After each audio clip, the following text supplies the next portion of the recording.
A2. 37 was A2 or A3. Iboilu, mahu lismochba. Can you go ahead and get on 37 A3, top of the page? In the yeshiva, they wanted to know a new issue. Mahu lismochba. What is the law regarding placing a pot alongside the exterior wall of a stove that you did not remove the coals, right? We said if you don't remove the coals, let's say according to the Chachamim, right? The Chachamim hold that you can't place food on a stove on before Shabbat if unless you went ahead and you covered up the coals, or you went ahead and you removed the coals, because the rabbis are afraid. Good morning, Ronnie. Happy Hanukkah. 8 days of Hallel, right? So the rabbis are afraid, according to the Chachamim, if you're going to leave food on top of a stove from before the Shabbat, maybe you're going to come to rake the coals. Maybe you're going to come to adjust the flame, because sometimes you might want it to cook more. Let's say it wasn't fully cooked before the Shabbat, or even if it was fully cooked, but if it's going to benefit by additional cooking, you might come to stoke the coals. And the rabbis were very concerned. They don't want you. That would be a big sin to increase. You might forget. You might forget yourself. You're busy. The food. You get focused on the food. You might forget that fact that you're not allowed to stoke it. And therefore, the rabbis created a fence, according to the Chachamim, and said that you cannot place food on top of such a stove unless you did something to show that you were not interested anymore in that fire. Good morning, Mark. Good morning, Rabbi. And what did you do? So according to the Chachamim, you have to go ahead and cover the coals, put ashes on the coals to lower the heat of the coals, to show you're not interested in the fire, or to remove the coals. That's what the rabbi said you need to do. But now we are on another issue. We're talking about putting food. I'm not putting it on top of the stove. I'm putting it on the side of the oven, right? I have a pot of food. Am I allowed to go ahead and place it on the floor, right next to, adjacent to the walls of the oven that's on? Would I be allowed to do that? Because since I'm not placing it on the oven itself. Meaning, how far would the rabbis go with their that they didn't allow you to put food on an oven, on a stove that was not covered, that the fire wasn't covered? Would they also extend it to right outside if you put the food next to it? Well, the rabbis would say if it's next to it, is much less of a concern that you're going to come to stoke the fire in that stove in order to heat up this food that's adjacent to it. And maybe also by the fact that it's adjacent to it would serve as a reminder to you also not to do such a thing. So that is the question of the Gemara. Mahu lismochba. What's the law regarding leaving it next to it? That's if we hold, like the Chachamim, that you can't place it on top unless you can't place the food on top unless you remove the coals. So here we want to know, what about on the side? Now, according to Hananya, that says you're actually allowed to leave food on open flame. You don't have to, so what would be the Gemara's question? He also could leave food on open flame. So what's the question about leaving it next to the stove? So Tosfos says Hananya's allowance to leave food on a flame is only if it reached Michael ben Drusai, if the food reached 50%, right? Because he holds once it's already 50% cooked, we're not afraid you're going to go ahead and stir the coals, because it's already more than halfway there. But maybe, what about, but if it's not 50% cooked, let's say, if it didn't reach Michael ben Rusai, so Hananya is concerned. And he says, you can't leave the food on top of an open flame if it did not reach 50%. But here, what about if it didn't reach 50%, but it's not on directly on the open flame? It's where it's on the side. It's right outside, on the ground, right side. So there, what would Hananya hold about that situation? So Tosfos says the Gemara's question could fit, is asking both according to the Chachamim and both according to Hananya, what would be the law of placing a pot right outside this oven, but the oven it's on a full flame, the fire is still there, you didn't do anything to the fire, would you be able to go ahead and place food next to it? And the Gemara explains, do we say only tocha al-gaba is asur, only if you place on top of the stove or inside the stove, that's where the problem is. You can't place a pot of food before the Shabbat. However, but if you're going to lean it outside that stove and oven against the wall, you put it on the ground next to the wall, shapidami, would that be fine? Would that be allowed? Or dilmo, perhaps loshna. Maybe there's no difference putting inside, outside, directly next to it. Maybe it would also be forbidden. So that is the question. Okay. Now, so the Gemara says, Toshma, come in here. You brought a question, right? The question was raised by the late rabbis, the late rabbis. So now we want to know, how do we answer the question? Let's go to the early rabbis, what the early rabbis had to say. Tashma. I'm going to bring from the Breita. Shtei kirot hamatimot. So it draws from the case that we had yesterday of two twin ovens right next to each other. Achat grufa ktuma. One of those ovens, you had removed the coals, or you had covered the coals. And one oven, you did not remove the coals. So we say, what does the Breita say?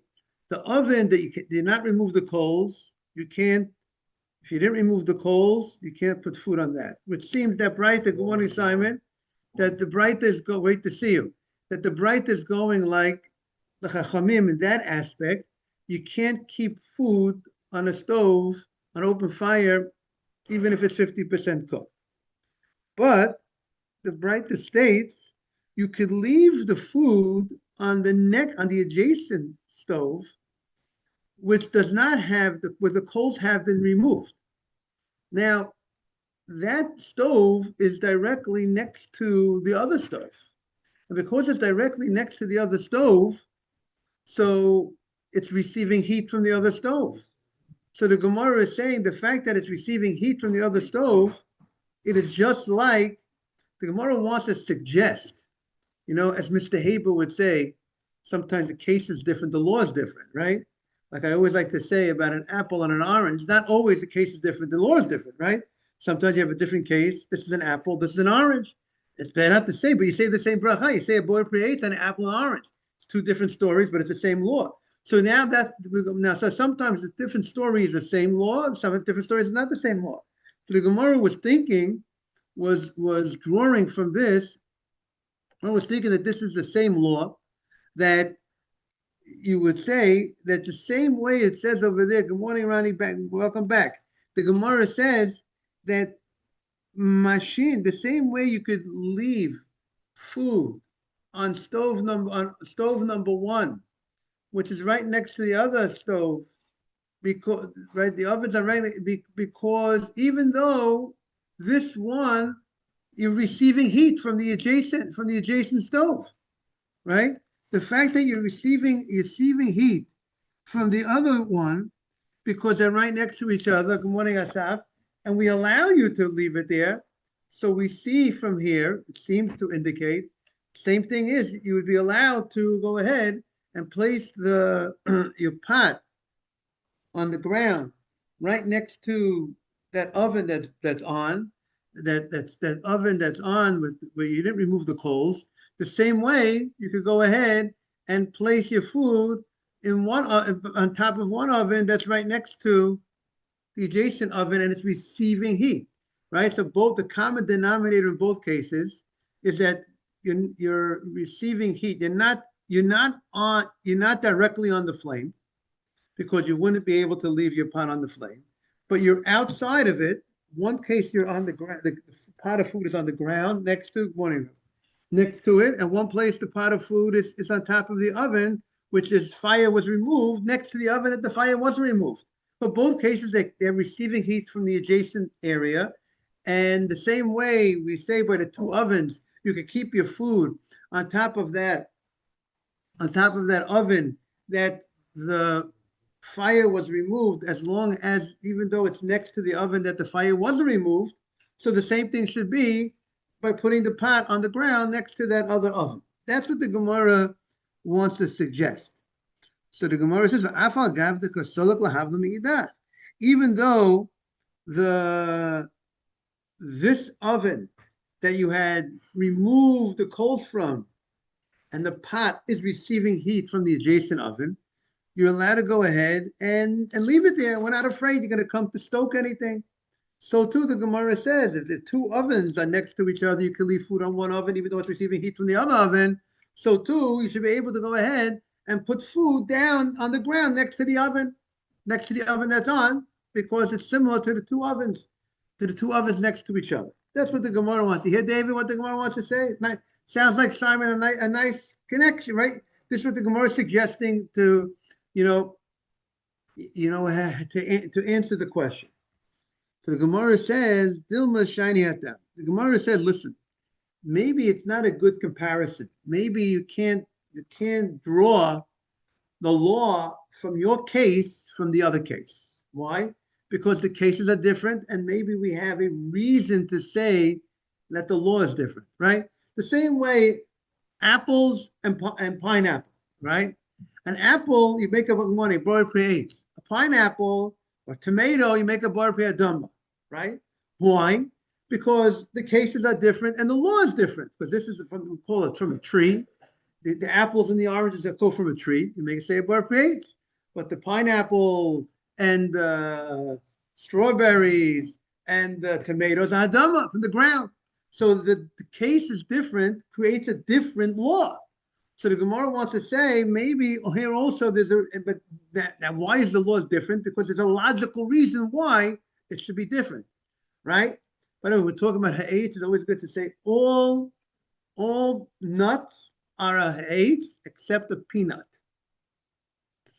Almonds, pistachios, walnuts, all those are bar pre-8. The only nut that's adama is what? A peanut. Just remember that. See, I wanted to make sure. David likes to pick up new things every time he comes to the class, so we wanted to make sure that would be. How do you like, David? You could share that halacha when you come home. You could an educated consumer. We want everyone to be educated. Yeah, exactly. So the Gemara says that the case, right? All berries are not adama, right? Strawberries are adama, but the other, those are hate, right? When it comes to nuts, all nuts are hate except peanuts. Okay. Dilma, the Gemara says, we welcome Mark.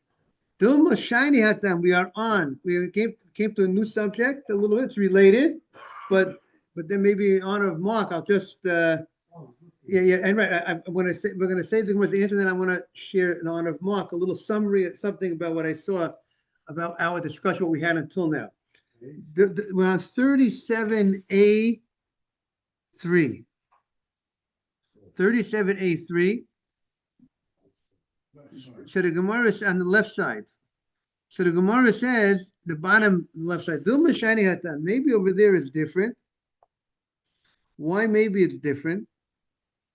Because the kivan medallia sholad be'avira. Because since the pot is raised, right? When the oven is, let's say a pot on this oven and a pot on that oven. or you could keep food hot on this oven that the coals were removed from. It's elevated. When it's elevated, there's more ventilation. There's more ventilation, so therefore it's not as hot, and therefore we're going to allow you to leave the food over there next to the other stove, the other oven, right? Oven number one, twin ovens. Oven number one, oven number two. Oven number one, coals are on, they're not covered. Oven number two, the adjacent covered, remove the coals. It's getting heat, but the heat is not as intense. It's a little more indirect. Therefore, the rabbis would say we could go ahead and leave. We're not going to make the decree that you can't put it there. You can leave it there. But however, when it's on the ground, perhaps when our question that they had was, can I put a pot of food next to the oven on the ground? It's not raised, doesn't have that ventilation. Maybe that would also be forbidden. The same way I can't put it inside on top of the oven. Maybe we would consider next to the oven in that circumstance on the ground. The same, we might consider it as the same problem. Raw or raw, even 50, even according to the Chachamim, even if it's 50%. Whatever the rabbis say, according to Hananya, will be raw, meaning the rabbis who require, Chachamim would say that you can't keep something on open flame, even if it's more than 50%, even if it's more than 50%, even if it's more than 50% cooked, they say no good. The rabbi who says you could keep it more than 50%, so the Gemara's question was, when it's not 50%, could I keep it next to it, right? And he would say, maybe you can't keep it next to it if it's not 50%. That's what the Gemara says. I just want to share, they have a little summary over here, in the Art Scroll Hebrew edition here, where they bring regarding, he says, he talks about the plate, the chashmalov, the electric hot plate, right? Which people use for Shabbos, which is only made to keep the heat of the food. And it's not common to cook on such a hot plate. And you can't raise its temperature. You hear all we got a lot of conditions going on over here, right? The hot plate, right? People have the hot plate they use for Shabbat, morning, Adam, right? Is that correct? Simon, is that what a lot of people have that hot plate? Now, that hot plate that people use,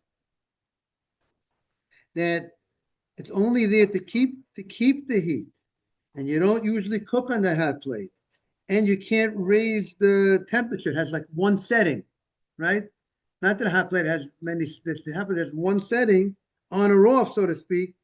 That is considered like, in a certain sense, that it's covered. That you don't have. You don't have. It's like, just like we said, if you cover the fire, right? If it's tumah, you could leave food. So we'll consider that hot plate because it's not, because when it's covered, you're not going to adjust it, right? What's the story? You're not going to adjust it. When you cover it, the fire is covered. If you cover it, then you have no way. There's no way to adjust it. You're showing you're not going to raise the fire, right? Because you're showing you're not interested in the fire because you threw ashes on the fire. But you're showing you're not interested in it. If there's no way that the fire could be raised because it doesn't have another setting, and you don't usually cook on it, so he wants to say over here that would be a type of place that you could go ahead and leave food, and he says some people actually put a little piece of aluminum foil on top. Not just as some actually want to be strict.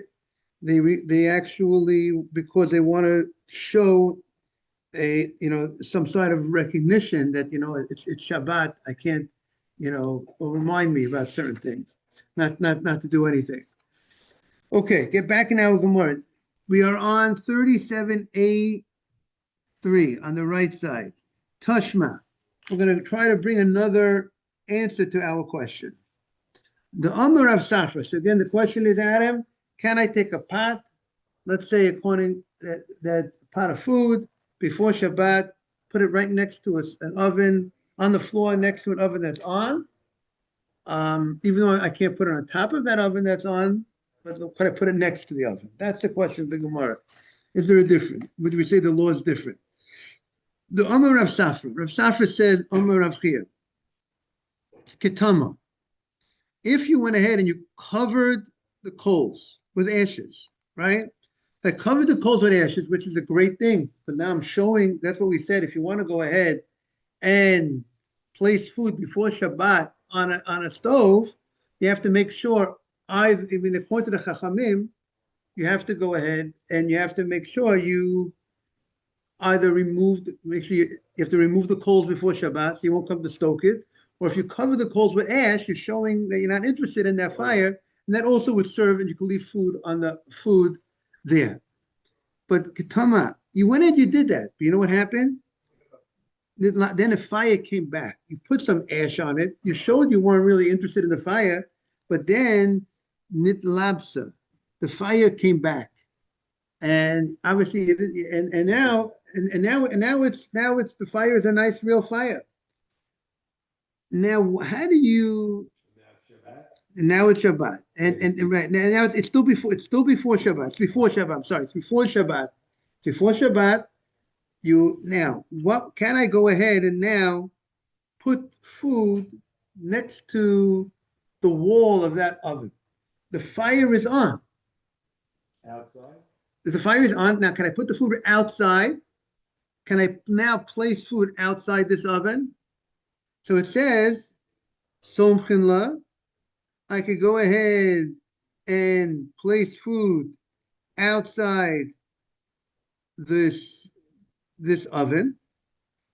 I could go ahead umekaimin and I could leave food that was on it. Let's say I went ahead, I had food that was on, I placed food on this oven before the Shabbat. I could leave, and then there was food on the oven, and I had, covered the fire. I threw some ash on the fire, but now the food is there, and now the fire is rekindled. Do I have to remove the food before Shabbat? Now do I have to remove it? Right? I wouldn't be able to place food on it now because from showing I like the fire. But I had food. I had placed food beforehand, and then I had subsequently put ash on it, and now the food is still there. The fire started raging again. I don't have to remove the pot. I could leave it there. What say? I already, and I can leave it again. It's still before Shabbat, but I already showed. It seems like I showed I'm not interested in the fire. So the fact that the fire came back doesn't really bother us, because I already showed. Let's say I showed my disinterest in the fire by throwing the ash on the fire. V'not lemimena, and I could go ahead on Shabbat. I could go ahead and take food from it and mechazirin lo, and I could go ahead and actually return the pot. Meaning the pot. Let's say if the food is fully cooked on Shabbat, now why can't I put it back on the? Now it looks like cooking. Why wouldn't you say it looks like cooking?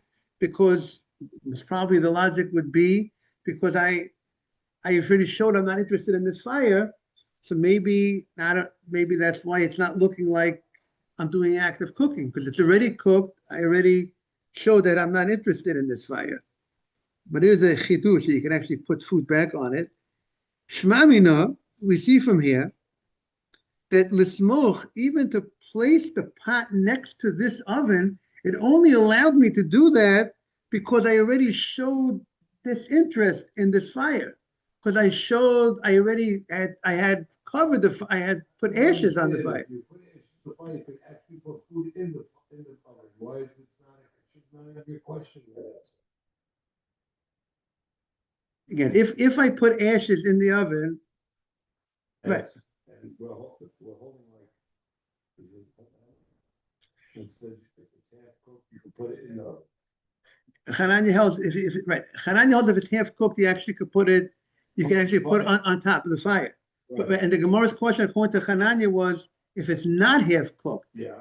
And Hananya holds if it's less than half, you cannot do that. How about when there's ashes?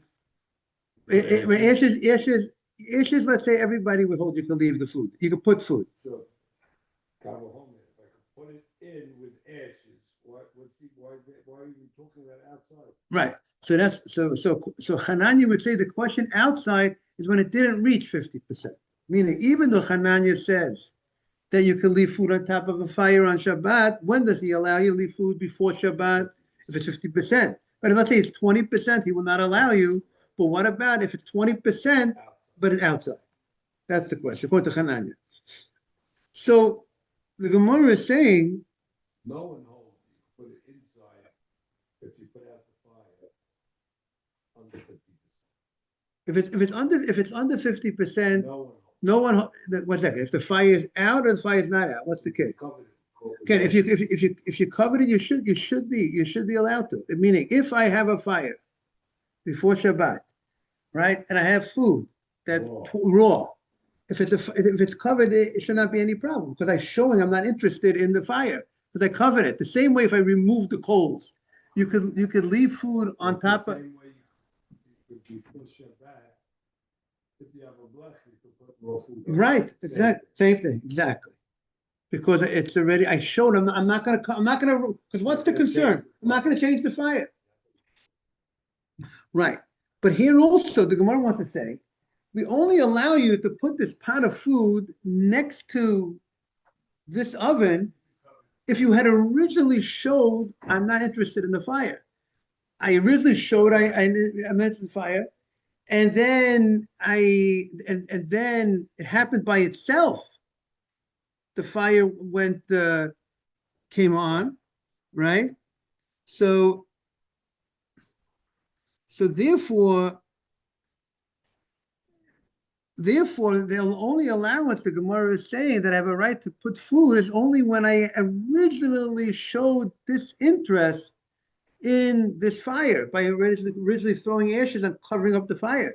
The implication is if I did not show disinterest, if I never covered it to the fire, and I just had a regular fire in a stove, and I want to put food right next to it, I wouldn't be able to.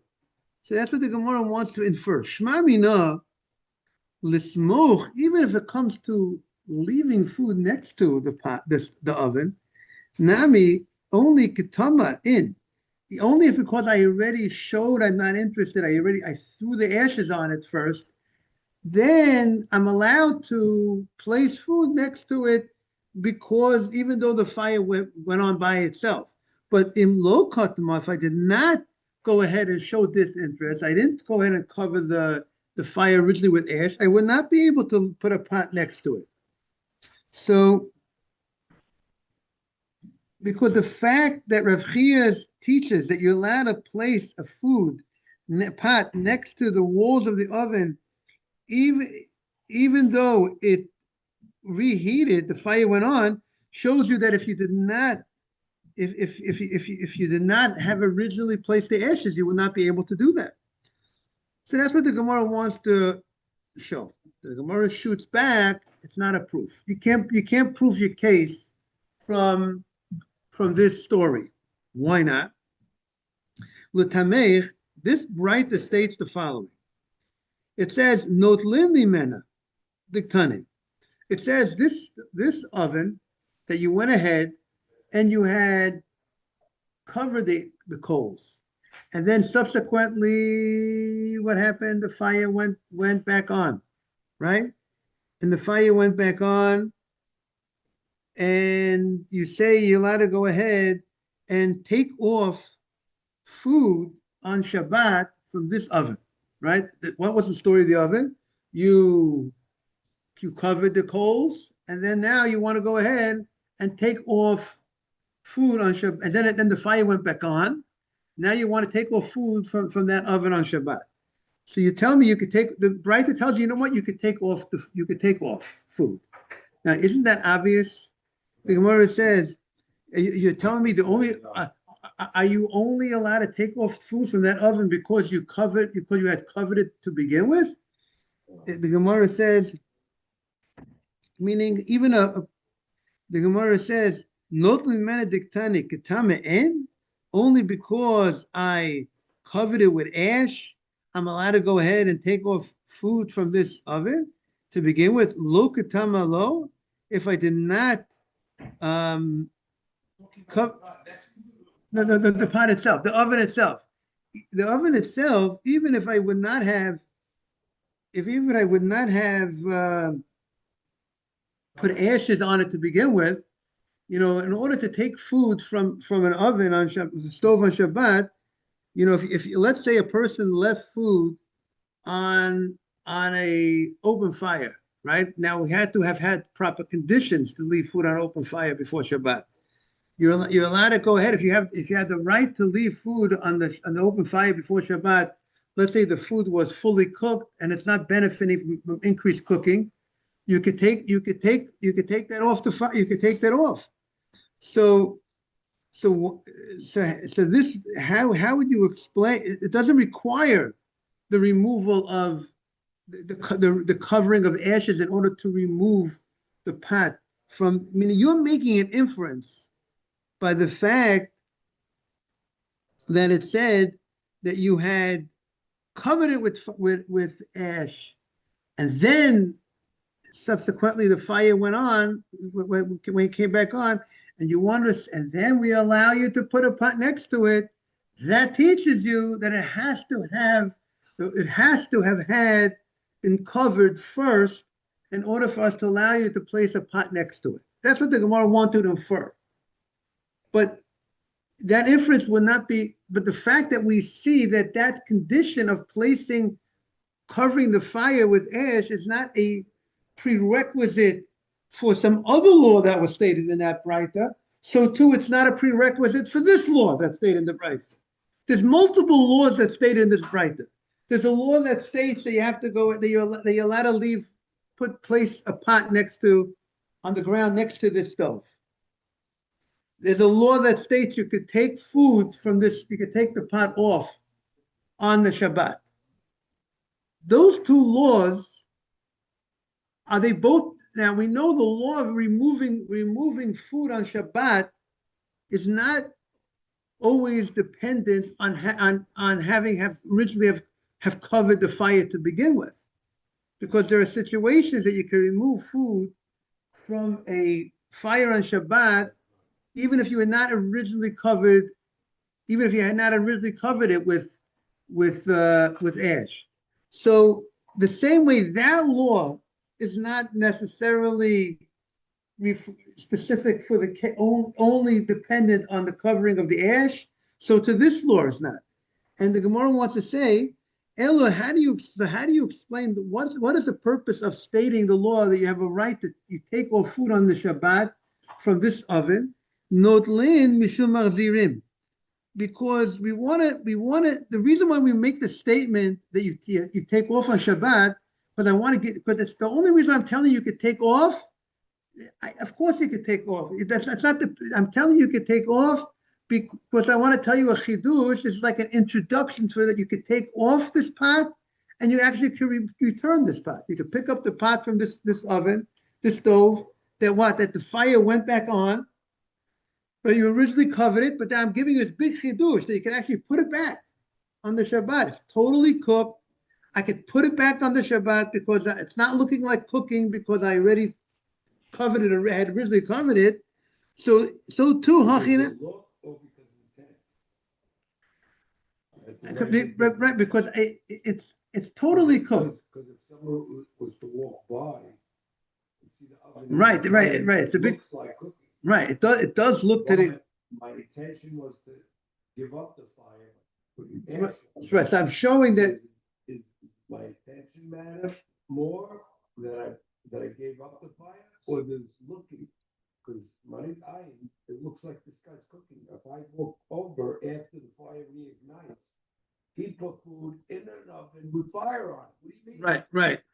That's a very good point. Why aren't we afraid to the onlooker passing by? Why wouldn't we be afraid that he's going to think that it's why is not a problem that it looks like it? The fact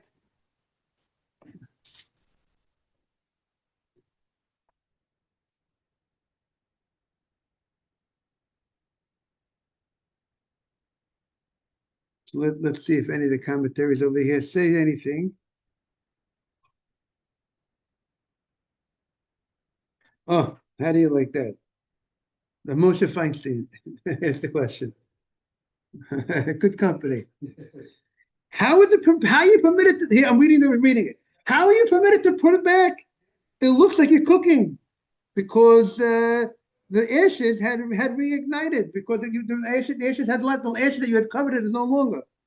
So he says it's only permitted to put it back if some of the cover of the ashes are still noticeable.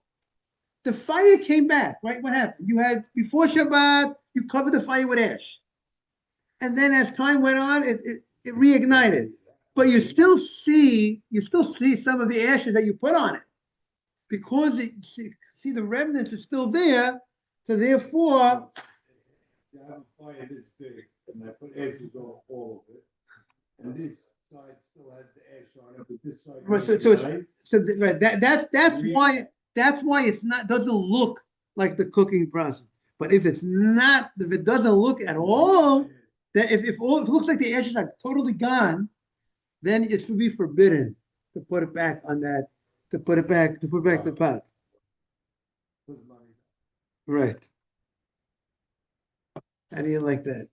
It's a beautiful answer, right? That Moshe says. Because it doesn't make sense. Like you said, someone's gonna walk by and think looks like a cookie, putting on it's an open flame. It's an open flame, but there's still the stomach. You see that, Ezra? You got it, Simon? Right? That's what the Gemara is saying. So the Gemara. Yeah, but you ever see barbecues, but people want to try to lower the coals. What do? You they throw sand. We throw sand, right?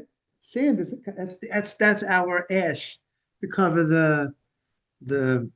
It's interesting that I think it says that what's the issue with stoking the coals? Because the coals create its own film, its own little ash or something that makes it, that stops the fire, and therefore but now you take actual ashes and you throw it on top, and that serves as it stops it. And that's when you stoke it, you want to separate that ash, that film of ash, shake it off, and therefore that's how you're gonna concern of stoking. So the Gemara says, this what we say because you're allowed to, the idea of taking off, it's because I wanted to say that you're allowed to return it. So I say you can take off this thing and you can return it. And the only way you can return it is, but it's only because you have originally put ash on it to show you're not interested in the fire. So Tani Somchen, so too, when it says the law of leaving, you could place food next to the oven, right? You could put right adjacent to the walls of the oven, you could place a pot, is because it's not only because I originally put ashes on that fire. Really, maybe it's even I didn't put ashes on the fire because the only reason why I mentioned the idea of when I said I used the case of something you can lean it because that's an intro to the next law of Mishum Mekayim. Because I could because I want to tell you the other law that I could leave food on that from before Shabbat. So, and I can leave the food on it because I showed that I wasn't interested in the fire. So I mentioned this law of leaving food next to it. I can leave it next to the oven. I can even leave it on the oven. And the Gemara is going to say, what does one thing have to do with the other? There's two different laws. This, when it comes to the law of taking off and putting back, you can't put back unless you took it off. See, therefore you could say the words you're allowed to take off and you could put back. But the law of leaving food next to an oven, leaving food on an oven, they're totally independent than each other. So one should not be connected to the other. So we'll see tomorrow more about this. I want to wish everyone a beautiful day. Happy Hanukkah. She is leaving the food from before Shabbat. That's like, Thank you, Rabbi. thank you so much, everybody. Asaf, have a great day.